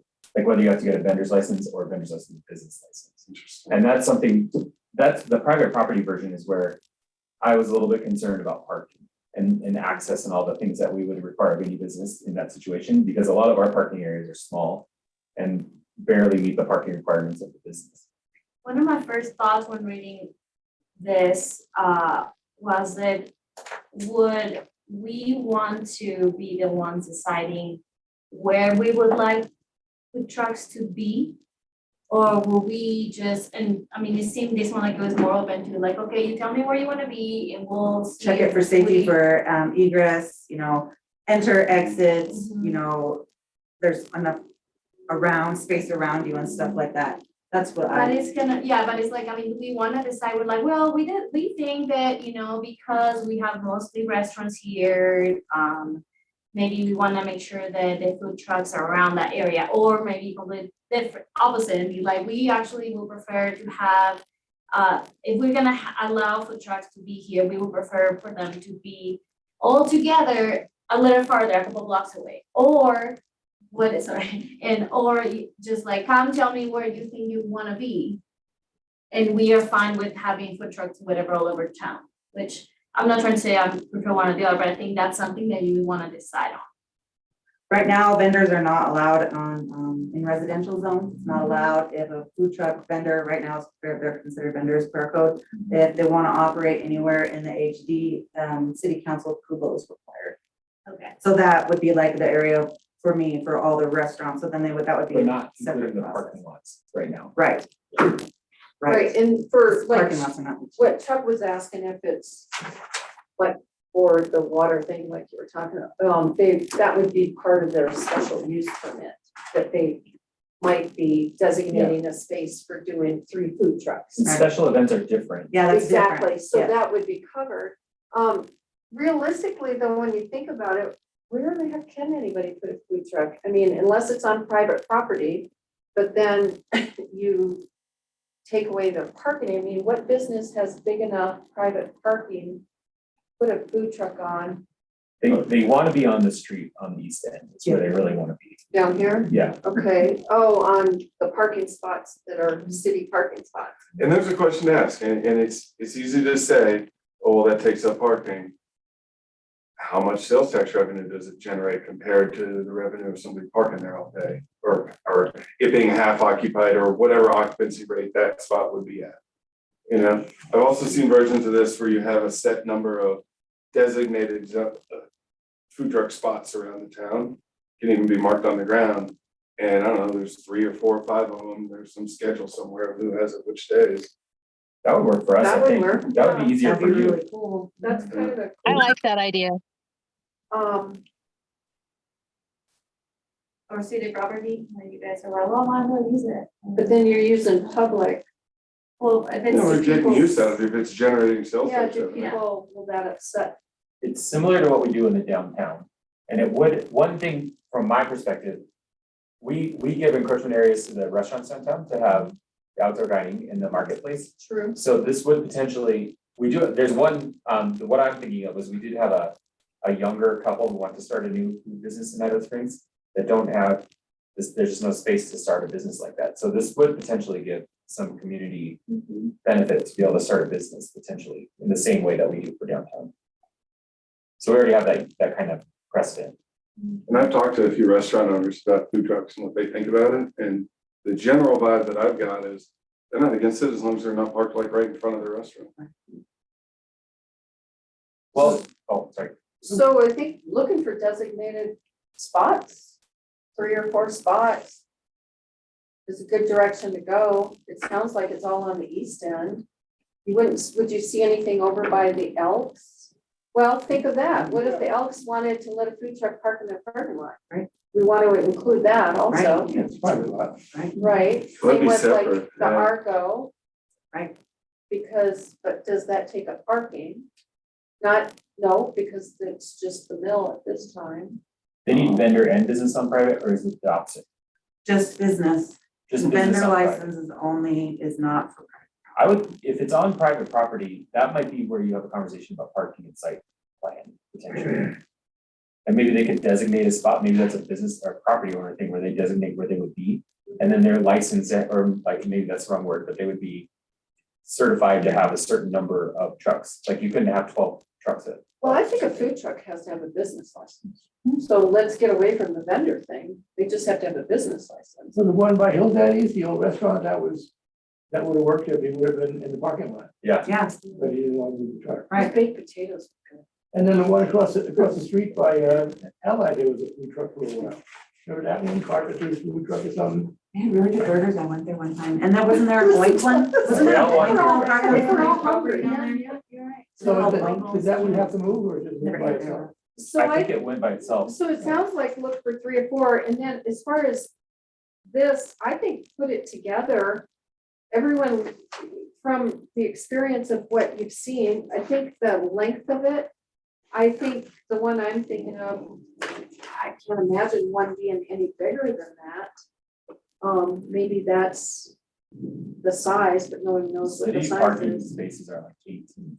18. It could mean that if we have like some kind of version of an encroachment agreement for that or whatever we do, maybe there's like, if you have to have 2 spaces, maybe that's different than if you can fit it in. I guess they're all gonna need 2 spaces. Yeah. Well, we also talk, I think, I would think- about I the was food thinking more trucks like and 3, also what yeah, are the other 4, options? tell you the truth. Push cart. And push carts, Push so carts. wouldn't that be smaller things? Cause I was thinking, if it's a big one, maybe would there be different fees if they're like different sizes?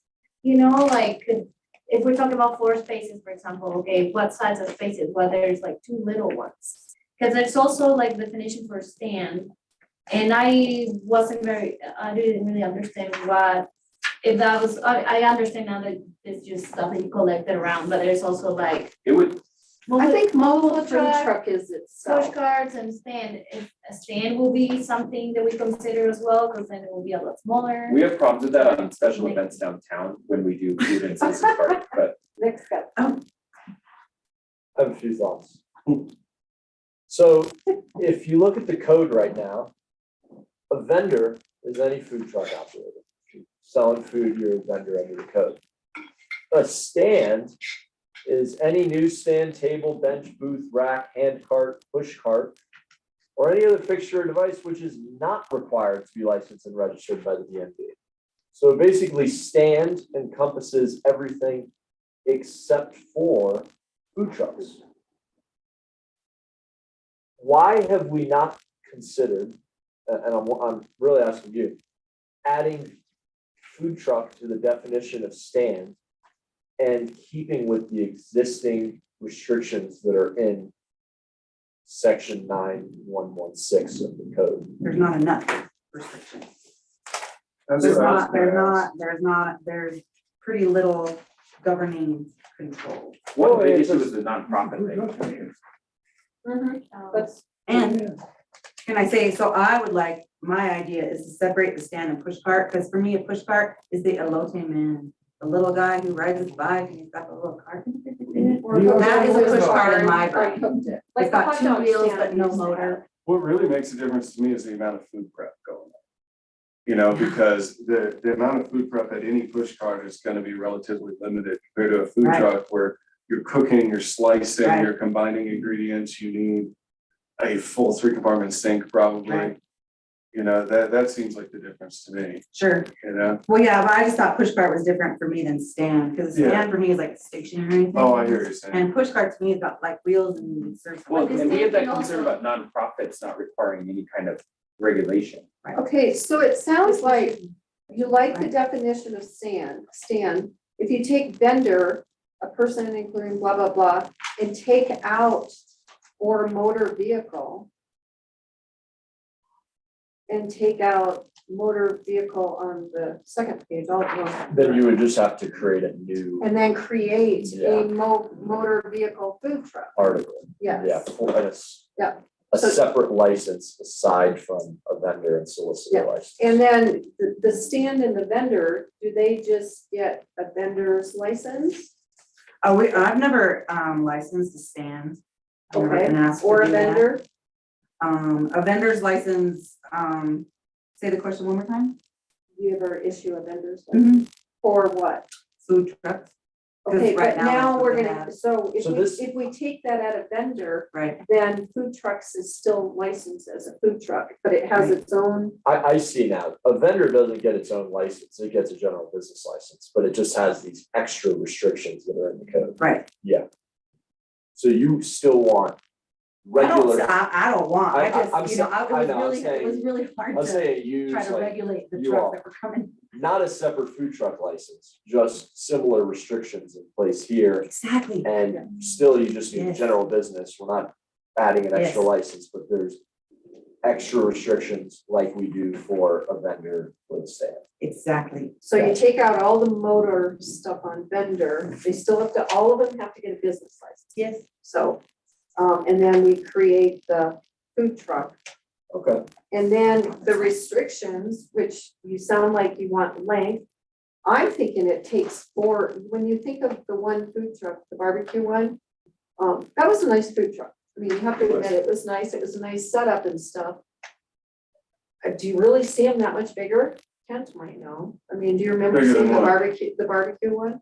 I mean, they're every size you can imagine. 'Cause to me, that think one of was pretty think- big. Well, I saw an ambulance today on my walk with the dog. I would call that medium Food truck? size. Yeah. You'll see everything between a Mini Cooper and bus in size. Really? If you don't limit it, somebody's gonna try to get a 53-foot bus somewhere that won't fit. If you Is that don't- what a bus is, 53? I mean, I don't know, or more. I mean, this says 53. Right, I've seen some that are trailers that Yeah. you bring in with Yeah. an actual like F-150.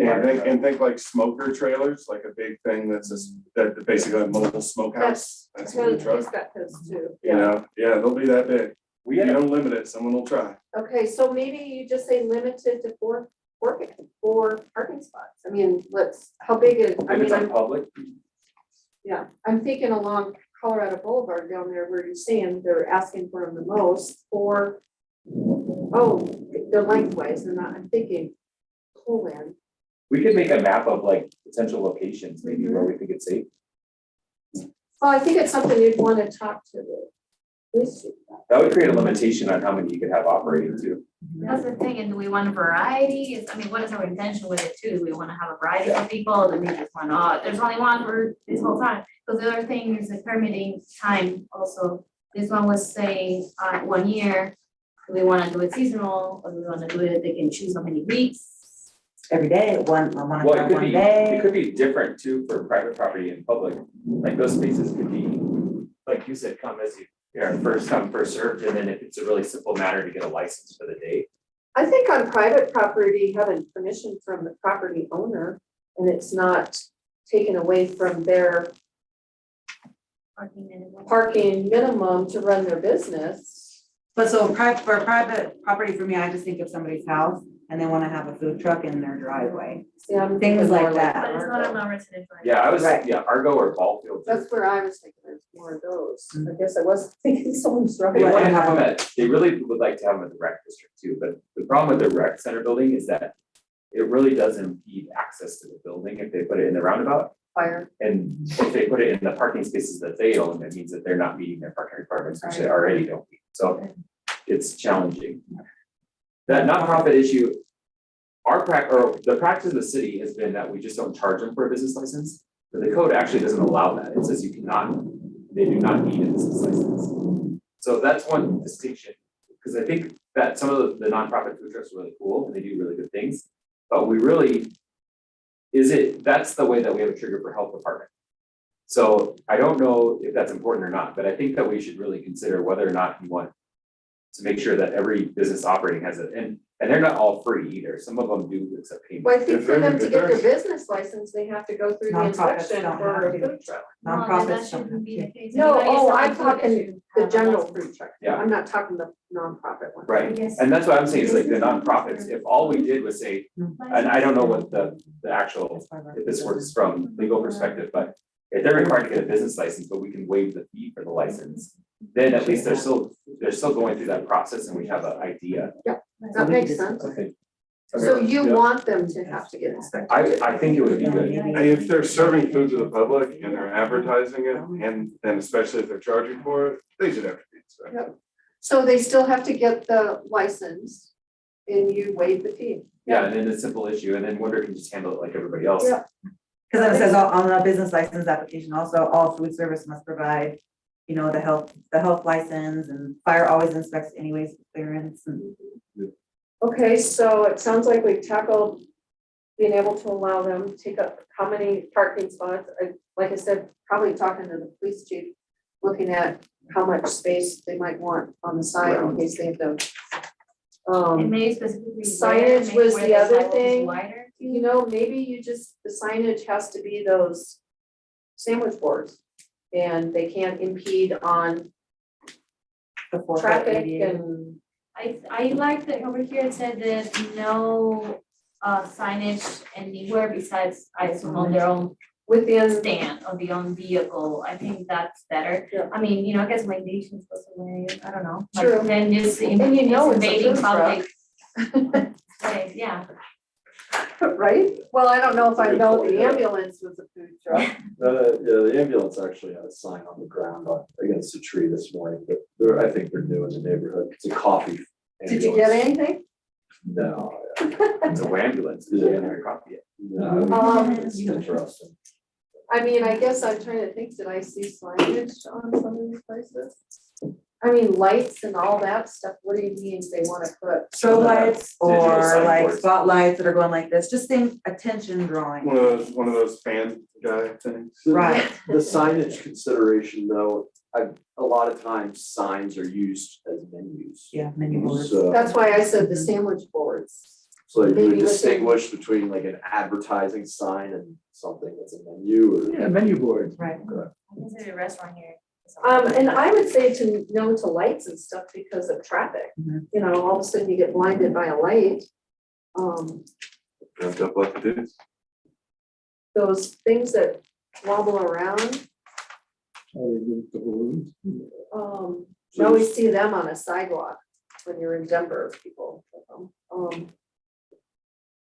What else have you had come up that you need more clarification on? No, just, if you wanna allow signage to be like, cause if you think a food truck pulling up on Colorado Boulevard, they're gonna be serving people on the sidewalk, not on the road, Mhm. right? And so then if you have enough parking spaces, you know, if we designate, let's say 3 per vehicle, you probably have enough for a menu board. Also like chairs and tables, is that gonna be allowable if they're in a parking spot? You know, so there's lots of things that. We also have diagonal and parallel spots, and those are different. Right. Well, right, and And you can't put tables on sidewalks because of ADA Correct. stuff, so that would be that's an easy one, you Right. just can't. Not on the public Just go spots downtown. anyway. Yeah, If you're- just go downtown. There's a couple of those on the sidewalk. Yeah, if you wanna eat like that, go Every downtown. restaurant is, Yeah, oh, I know. We. Don't get me started. Yeah. The benches and the, yeah, So as far as like our next steps as staff, it sounds like what we might do is Wonder and I could make a map of where we think it might be most appropriate to have food trucks. And then Nick can work on, and I can help with the creation of modification of this, of these regulations potentially, and then we could bring that back. and then how many, you had asked how many days do we let them do it? Is the license good for a year? Yeah. I would say a year, calendar year, makes it simple for bookkeeping purposes. Is that So if how they come get it in long it is June, already? they have to get one next June. I mean, it's only good until December 31st. Right. But isn't that the way you do the business license? business licenses are good for the calendar year, so Yeah. even if you come in August right now, it's gonna expire on. In December. Correct. Okay, Vendors licenses have option of per day, seasonal, and annual. okay.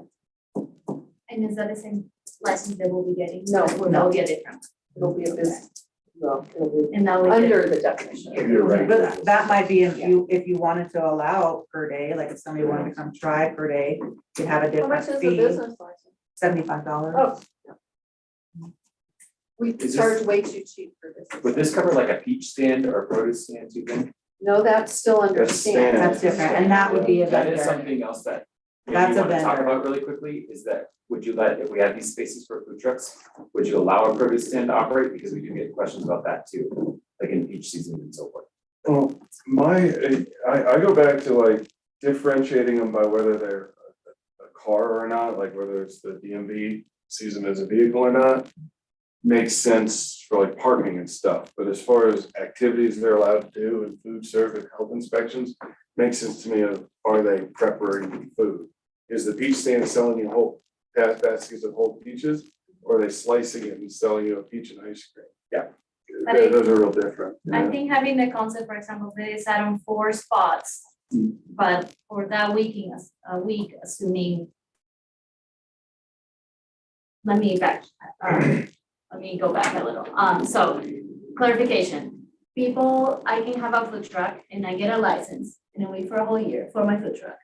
And then I will have to sign up for the dates that I want to have the food truck on the specific spots that you have designated. Like a first come, first serve, I guess, yeah. Right, okay. There would need to be a process outline on how to do that and make it fair, and equitable. Yeah, because They it come just down to because I City have Hall and a- reserve it. Because just because I have a license doesn't mean that I'm gonna be there every single day. Right, right. Okay, so then the next thing is, assuming we have a weekend where we have 4 spots and we only have 3 food trucks, but there's someone who wants to come and sell stuff from the community garden, and there's an available spot, you know, I will be fine with just letting take it if nobody else is. Now, is that, will they be paying for those spaces separately? Would it be the same charge if they're? You would, let's say, if You somebody could be on comes the from street. community garden, it would be considered a vendor's license because it's not a mobile food truck. But as long as they have it, But it's like $25 a day uh-huh, to have a vendor's license to do it one day, right now. okay. So there could be another fee schedule if you wanted to do that, but I think that it would be good to talk to chief about having a non-vehicle in a parking spot on a road with traffic. That makes me a little bit nervous, You're right. just my own self.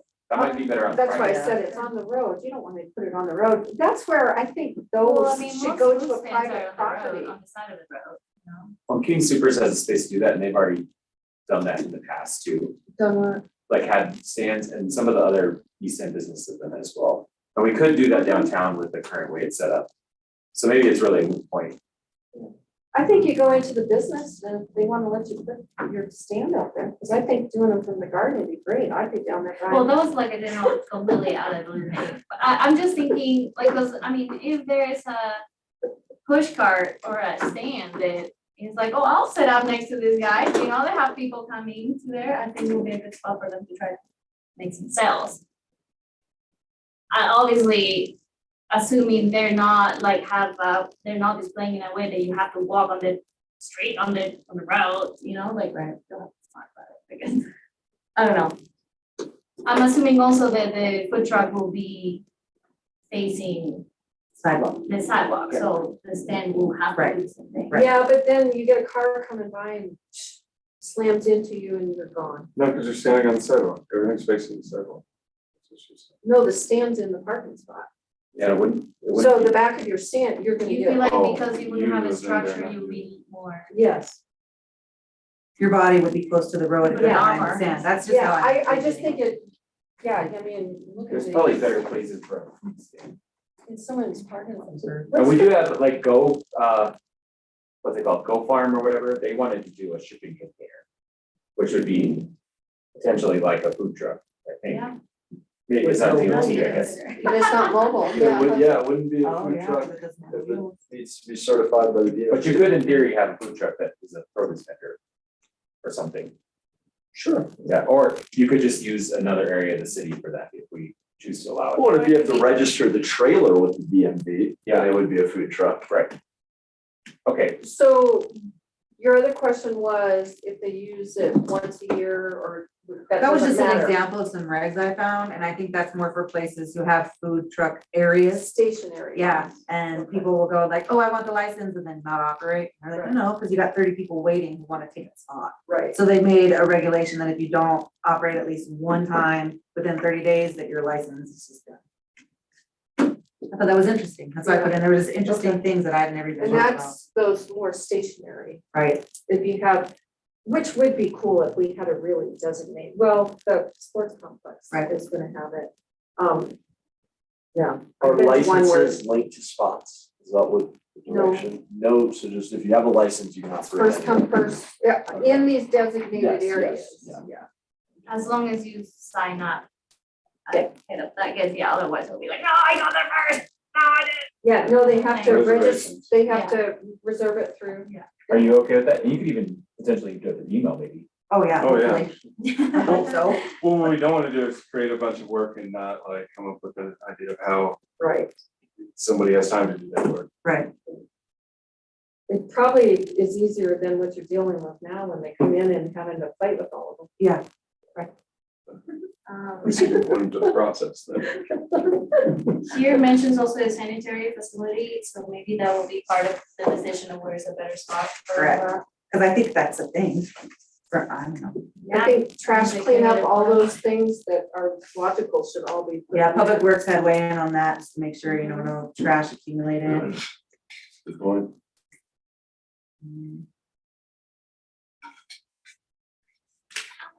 So the whole thing, it's just gonna be mobile food trucks. Not push carts. Well, and push carts, like, you know, that's like the elote man or a little guy with ice creams or whatever, mostly like they're not making food. Well, elote might make food, but like an ice cream guy, it's all prepackaged stuff. Do we want to allow? About a hot dog truck. Well, we had the He's hot, making food. Hot dog is prepared food. Well, he's boiling prepared food. well, there is And the they're cart pouring that water. we had in town where Something they is did like ready to. pull like- up on the side of the road and he was That's selling hot dogs. Those are on trailers, aren't they, Yeah. mostly? It's a trailer. And then by New York City, they have them on the side of the road and we call them New York dirty water dogs. Well, and they all have 3 compartment sinks in them usually, like they're tiny, but they're there. Somebody said, why do they call them that? And I said, well, where do you think they get the water from?